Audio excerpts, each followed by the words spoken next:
Quand l'ambition oublie le bien commun, elle construit sa gloire sur du sable. Salut à tous, bienvenue encore sur la chaîne Lusambo News. Joseph Kabila de retour en République démocratique du Congo. Pas à Kinshasa, pas à Lubumbashi, mais à Goma. Au cœur même d'une zone sous occupation rebelle. Une visite privée, dit-on, mais un geste politique pas anodin. Alors, que cachent vraiment ces retours et pourquoi maintenant? Le 25 mai 2025, Joseph Kabila rentre discrètement à Goma. Rapidement, il entame des discussions ou des rencontres avec les leaders ou les chefs des confessions religieuses, les leaders coutumiers et quelques représentants de la société civile. Alors, une mission privée, une médiation, c'est ce que veulent faire croire ses proches, mais beaucoup y voient un théâtre bien orchestré. Alors, pourquoi ces rencontres ont-elles lieu dans une zone sous occupation rebelle? Et pourquoi maintenant? Nous sommes en politique. Le temps est très important. C'est un élément considérable. Alors, ce n'est pas tout. Joseph Kabila s'est rendu à Rumangabo, un lieu stratégique où les rebelles sont en train de former les jeunes Congolais enrôlés de force.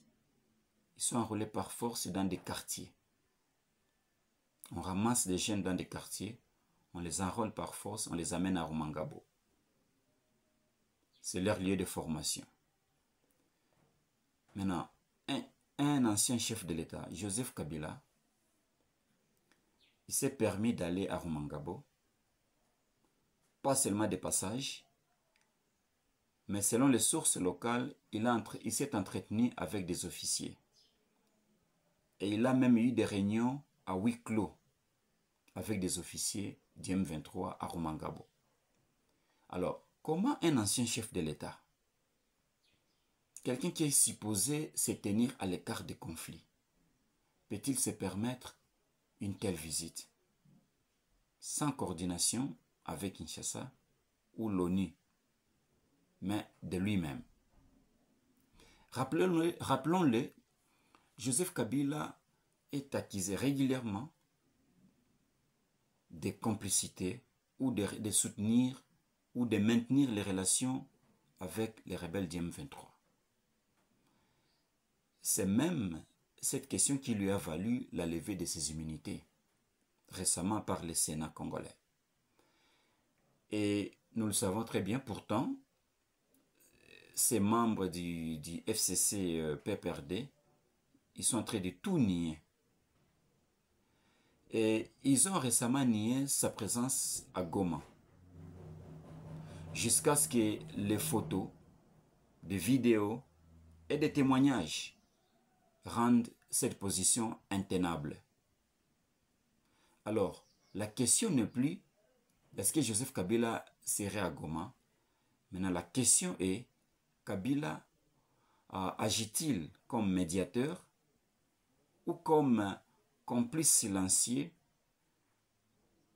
sous un agenda déstabilisateur?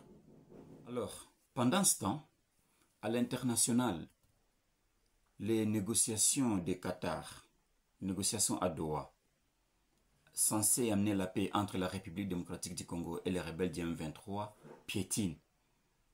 Aucune mise à jour officielle, aucune transparence, aucun résultat. Alors, et si c'est pour parler au Qatar, n'était qu'un rideau de fumée pour camoufler des transactions parallèles sur le terrain congolais? Qui sait? On n'en parle plus. On n'en parle plus. C'est comme si c'est jeté dans les oubliettes.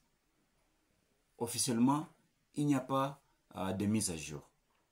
Alors, le moment est crucial. Le mandat de Félix Tshisekedi est fragilisé par la guerre dans l'est du pays par des crises économiques, des tensions même au sein de l'Union sacrée. Kabila discrédité, mais jamais absent. Alors, il est en train de faire son retour progressif en essayant de se positionner comme un homme de paix dans un conflit qu'il pourrait bien être lui-même l'un des architectes. Alors, en manipulant l'image du sauveur, il est en train de chercher à regagner une légitimité qu'il a déjà perdue, une légitimité politique. Mais les Congolais ne doivent pas être dupes. Nous devons être éveillés. Le peuple congolais mérite mieux que ça. Le peuple congolais a besoin d'une paix véritable.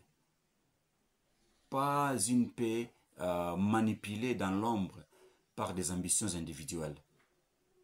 Les visites dans des zones de guerre, des discours de façade, les combines dans les coulisses, tout cela ne remplaceront jamais la vérité. Alors, pouvons-nous nous poser la bonne question? Ces retours de Joseph Kabila, est-ce que Joseph Kabila est-il vraiment dans une médiation de paix ou il est dans un positionnement politique ou alors une opération de reconquête masquée du pouvoir? Parce que nous savons très bien que tout ce que font les Congolais, les politiciens congolais, ce n'est pas pour l'intérêt du peuple congolais, c'est pour leur intérêt individuel. Alors, la paix sans justice n'est qu'une illusion. Peuple congolais, soyons unis, éveillés et vigilants. Ne cédons pas à n'importe quel type de discours. Quelqu'un vous appelle, venez, je vais vous écouter. Il veut écouter les leaders locaux, les chefs de confession religieux, quelques représentants de la société civile. Mais pourquoi faire? Et tout ce temps, où est-ce qu'il était? Sous son règne, tout ce qu'il a taxé du régime de Tshisekedi, c'est tout ce qui s'est passé sous son règne. Et aujourd'hui, il veut se positionner en sauveur, alors que il pourrait être lui-même l'un des architectes principaux de ce qui se passe ou de ces conflits dans la province ou dans les provinces du Sud Kivu, du Nord Kivu et de l'Ituri. Merci de nous avoir suivis. Restez branchés. Abonnez-vous et partagez cette vidéo avec tous les peuples congolais partout où ils sont. Au revoir.